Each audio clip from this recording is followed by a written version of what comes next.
How to add custom fonts on Canva. Before we get started, let me tell you that this option is only available in the premium version. So here, if you go to plans and pricing, you do not get this option in the free version, but however, you can add custom fonts in the pro or the themes version.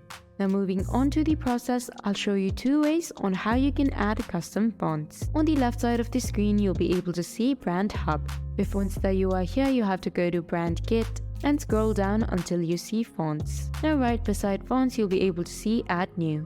You just have to click on it and now select Upload a font and then upload the font that you want to add from your PC.